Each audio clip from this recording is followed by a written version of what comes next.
건축주를 위한 건축 온라인 강의를 최근에 50강을 마쳤습니다. 여러분이 궁금하신 분들은 건축 온라인 강의를 가입해서 여러분이 더 공부하시면 좋을 것 같습니다.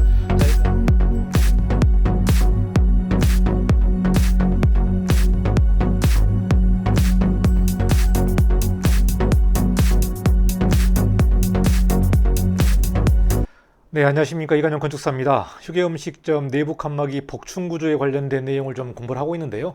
이번 시간에는 5번째로 마지막 시간이 되겠습니다. 국토교통부에서 발표한 공식적인 질의답변 시간으로 이번 시간에는 벌칙 및 이행강제금 그리고 기타 내용을 중심으로 해서 여러분과 같이 공부를 좀 해보도록 하겠습니다. 본 자료는 제가 서울시에 정보공개 요청을 해서 수신한 자료가 되겠습니다. 2021년 6월 16일에 국토부에서 지자체 건축과에 배포한 자료가 되겠는데요. 휴게음식점 거실 내부 칸막이 관련 실내 건축 구조 기준에 관련된 질의 답변이 되겠습니다. 우리가 이제 현장에서 말하는 카페 복층 또 커피숍 복층이나 제과점 복층 허용에 관련된 그 기준에 대해서 구체적인 답변을 말하고 있습니다. 제가 지금까지 여러분에게 강의한 이 자료는 국토부 질의외신 파일입니다. 그래서 이 파일은 이관용 건축학교 홈페이지 법규자료실에서 여러분이 다운받을 수 있습니다. 이관용 건축학교를 검색해서요. 법규자료실에 가시면 국토부에서 발표한 이 질의외신 파일이 올라가 있기 때문에 여러분이 다운받아서 살펴보시면 될 것 같고요. 현장에서 이 담당 주무관하고 이야기할 때에 이 내용을 잘 모를 때에는 이 자료를 출력해서 담당 주무관한테 보여주고 이러한 국토부 질의답변을 기준으로 해서 내가 카페 복층을 하겠다라는 부분들을 설명하시면 좋을 것 같습니다. 자, 이번 시간은 마지막 시간으로 좀 시간이 걸리더라도 다 마치도록 하겠습니다. 자, 세 번째 벌칙 및 이행강제금 관련된 내용인데요. 자, 12번째 질문을 보시면은 건축주 등이 기준에 맞게 내부 칸막이를 설치하지 않을 때에 건축법 111조 제6호에 의해 처벌하는지 그리고 무단 증축으로 보아서 시정명령이나 이행강제금 등의 행정조치를 하는지 이 질문에 관련된 내용이 되겠습니다. 자, 여러분이 커피숍 복층이나 제과점 복층으로 할 때에 국토부에서 발표한 이 기준에 맞게 설치를 해야 되는데 그 기준에 맞지 않게 내부 칸막이를 설치를 했을 경우에는 어떠한 처벌이 있는지 이 내용인데요. 여기서 답변을 보시면은 건축법 111조 6호에 따라서 처벌하는 것이 적절할 것으로 사료된다. 자, 그러면은 건축법 111조 6호가 뭐냐면요. 여기서 보시면 건축법 111조 벌칙이 되겠습니다. 자, 벌칙은 다음 가구의 어느 하나에 해당하는 자는 5천만 원 이하의 벌금에 처한다. 상당히 좀 센 벌이죠. 5천만 원 이하의 벌금에 처하는데, 자, 이 내용을 보시면요. 52조의 2를 위반하여 실내 건축을 한 건축주 및 공사 시공자가 처벌을 받게 됩니다. 건축법 52조의 2를 위반해서 실내 건축을 한 건축주와 공사 시공자가 처벌을 받게 되는데 여기서 보시면은 52조의 이 실내 건축에 관련된 내용이 뭐냐면 국토부에서 발표한 실내 건축 구조 기준에 맞춰서 시공을 해야 되는데 여기서 보시면은 법에서 나와 있습니다. 대통령령으로 정하는 용도 및 규모에 해당하는 건축물의 실내 건축은 방화에 지장이 없고 사용자 안전에 문제가 없는 구조와 재료로 시공해야 된다. 자, 그리고 두 번째가 중요합니다. 실내 건축의 구조 및 시공 방법에 관한 기준은 국토교통부령으로 정한다. 지금 우리가 공부하고 있는 부분이 바로 이 52조의 2항이 되겠습니다. 실내 건축의 구조 및 시공 방법 등에 관한 기준은 국토교통부령으로 정하는 것에 맞춰서 해야 되는데 그 기준에 맞지 않게 시공을 했다면은 건축법 111조 6호에 따라서 처벌을 받아야 된다. 5천만 원 이하의 벌금에 처하는 것으로 받아야 된다. 자, 그리고 이 경우 같은 법 52조의 위반사항에 대하여 시정명령 및 이행강제금 등의 행정처분 또한 가능하다. 그러니까 뭡니까? 벌금을 처벌받게 되는 거고 그 다음에는 시정명령 및 이행강제금 등의 행정처분 또한 가능하다고 나와 있기 때문에 벌금을 받게 되는 거고요. 그리고 또 행정처분을 받게 되는 이 두 가지 처벌을 받을 수가 있다. 이 내용이 되겠습니다. 자, 그래서 5천만 원 이하의 벌금이기 때문에 현장에서는 보통 이제 불법 건축물, 이런 위반 건축물 같은 경우는 벌금이 500만 원 정도로 나오는 걸로 알고 있는데요. 그 위반 사항에 따라서 벌금이 500만 원이냐 아니면은 700이냐 1000이냐 이렇게 달라질 수 있습니다만은 벌금을 받게 되는 거고, 그리고 나서 시정명령과 이행강제금 등의 행정조치 또한 가능하다.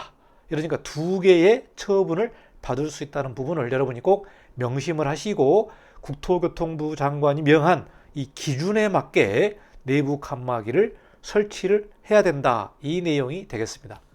자, 다음 질문입니다. 이 고시 시행 전 불법으로 적발된 건에 대하여 이행강제금 등에 관련된 행정조치가 없이 이 고시 기준에 맞도록 조치할 경우 위반에 대한 조치를 완료로 보는 것이 타당한 것이냐, 이 질문이 되겠는데요. 국토교통부 장관이 이 실내 건축에 관련된 기준을 발표를 했죠. 그러나 이 고시를 발표하고 시행하기 전에 이미 이제 불법을 했다는 거죠. 이미 불법을 해서 적발된 경우가 되겠습니다. 불법을 해서 적발됐는데 이 적발된 건에 대하여 이행강제금 등의 행정조치가 없이, 그러니까 이행강제금에 관련된 벌금을 내야 되는데 이행강제금에 이 조치가 없이 이 고시 기준에 맞도록 다시 이제 조치를 맞춰서 한다는 거죠. 그러니까 뭡니까? 이 기준에 맞게끔 적법하게 시공을 하겠다. 적법하게 시공을 하고 조치를 할 경우에 위반에 대한 조치를 완료로 보는 것이 타당하냐? 그러니까 적법한 기준에 다시 적법 시공을 했다면은 이 불법에 관련된 이런 내용들을 좀 아니다라고 면제를 해주느냐, 이 내용이 되겠습니다. 그래서 답변을 보시면은 기간 내 조치할 경우에 이행강제금 부과해서 제외하는 것이 타당하다. 그러니까 뭡니까? 기존의 불법 건축물이 관련된 내용을 새롭게 적법하게 시공을 한다면은 이행강제금 부과해서 제외하는 것이 타당하다. 이 내용이 되겠습니다. 그래서 여러분이 이렇게 한번 불법 건축물로 걸린 그런 복층 부분에 대해서는 새로운 기준에 맞게 여러분이 시공을 해야 되는데, 제가 앞서 이렇게 설명한 대로 건축사나 구조기술사가 구조안전에 대한 확인을 도면에 날인한다든지 구조기술사가 별도로 작성을 해야 되기 때문에 이런 내용들 다 적법하게 밟으시고 양성화를 시키는 부분이 좋을 것 같습니다. 자, 다음 질문은요. 개정 전에 무단 증축으로 적발되어 이행강제금이 부과되고 있는 건축물의 경우, 그러니까 앞서 설명한 경우는 행정조치가 이제 예고된 경우가 되겠고, 이번 질문에는 이행강제금이 부과되고 있는 건축물의 경우가 되겠습니다.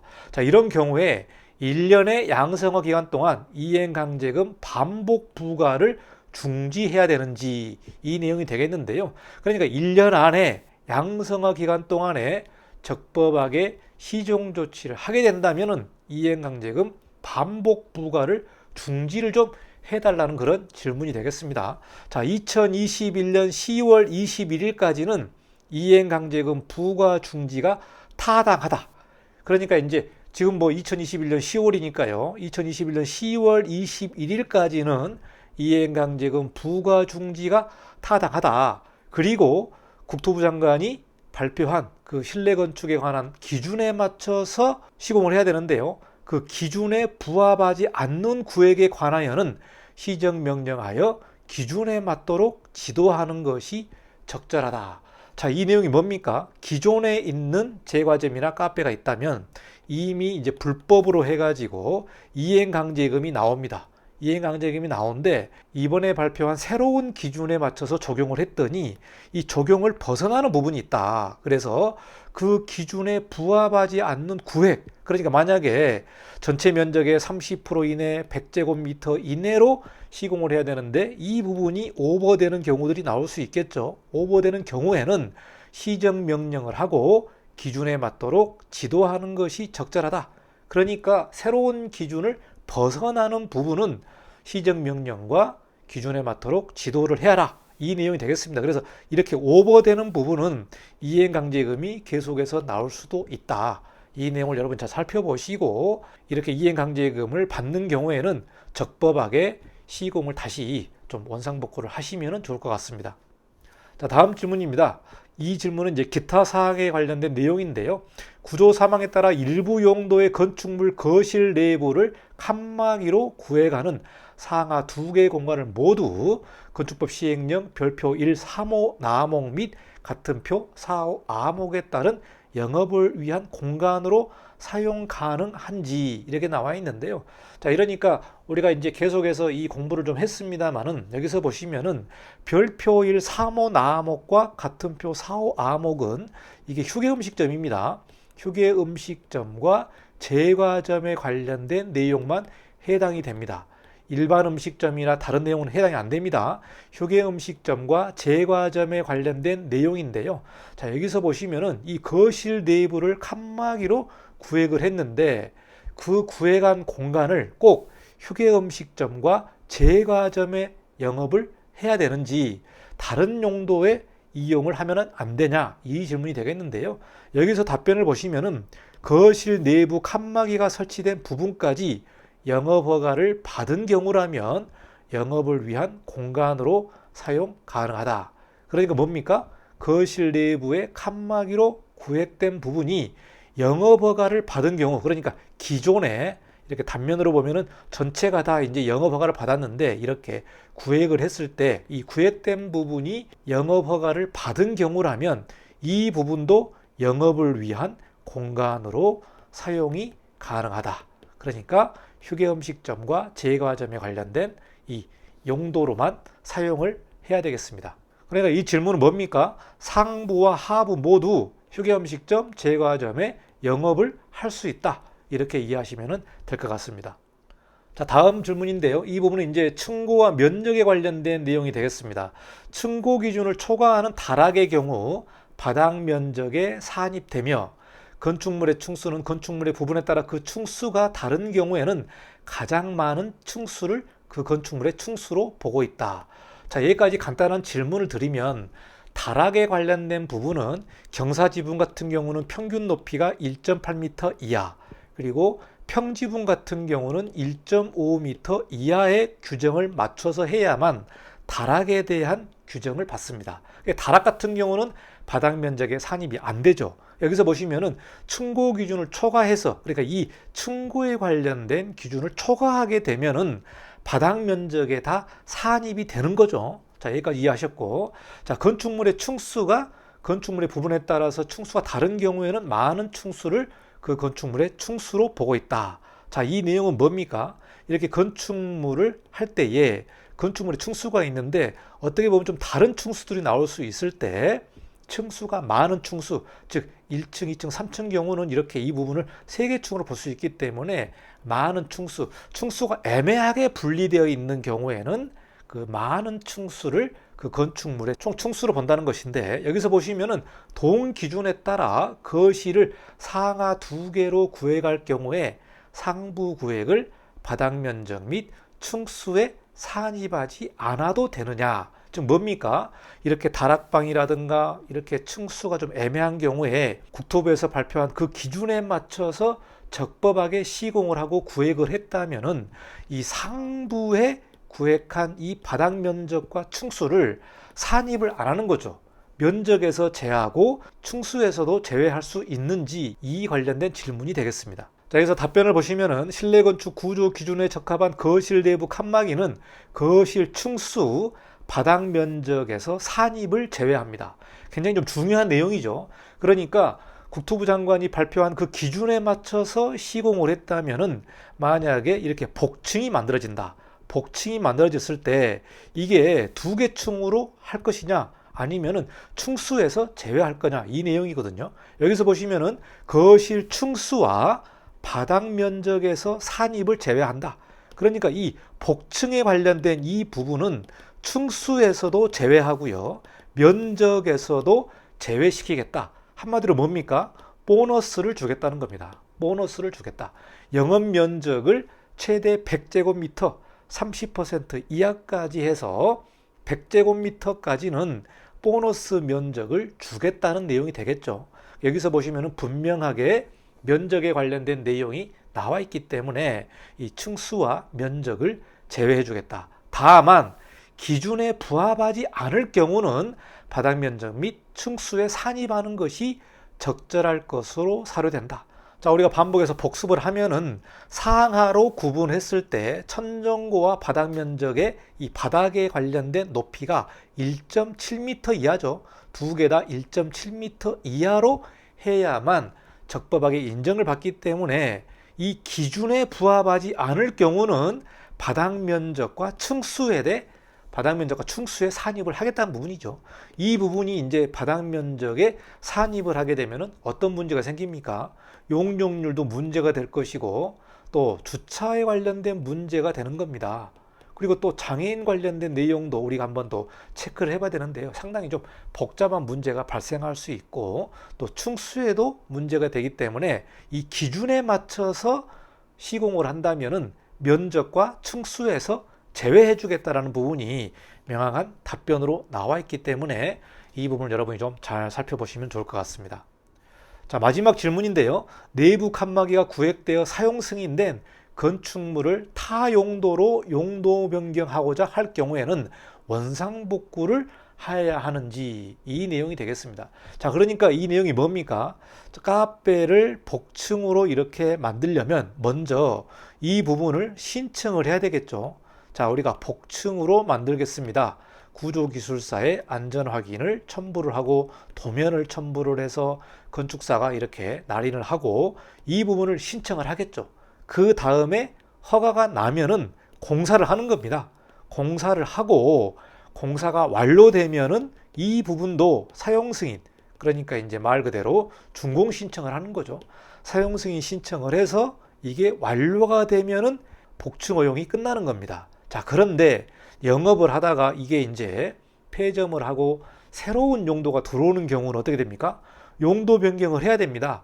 만약에 똑같은 휴게음식점이나 제과점이 들어온다면 상관이 없습니다만은 이렇게 다른 용도, 그러니까 뭐 일반 음식점 같은 경우가 만약에 들어왔다. 이러면은 이 부분을 원상복구를 해야 되기 때문에 용도 변경을 하고자 할 경우에는 원상복구를 해야 됩니다. 여기서 답변을 보시면 뭡니까? 원상복구를 해야 됩니다. 그렇기 때문에 우리가 기준을 보시면은 본 구조와 독립된 구조로 만들어라, 이 내용이 나옵니다. 그러니까 본 구조와 결합하지 말고 이 부분을 철거하고 원상복구가 가능하게끔 독립적인 구조로 만들어라, 이 내용이 기준에 나와 있기 때문에 본 구조에 훼손이 되게 되면 또 구조에 완전 문제가 발생할 수 있으니까 독립된 구조로 언제든지 원상복구 할 수 있도록 여러분이 시공을 해야 되겠고, 나중에 나갈 때 원상복구를 마치고 나가야 될 것 같습니다. 자, 여기까지 마지막 질문까지 우리가 공부를 해봤는데요. 중요한 면적에 관련된 기준, 또 원상복구에 관련된 기준이 명확하게 나와 있기 때문에 여러분이 이제 사업을 하는데 좀 중요하게 참조하시면 좋을 것 같습니다.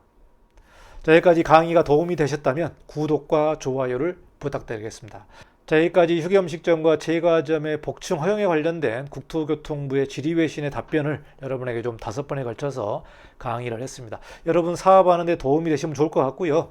이 자료는 이관영 건축학교 법규자료실에 자료가 있기 때문에 다운받아서 여러분이 담당 공무원하고 협의할 때 이 내용을 보여주시면 좋을 것 같습니다. 자, 여기까지 마치고 다음 시간에 또 뵙도록 하겠습니다. 감사합니다. 이관용 건축사였습니다.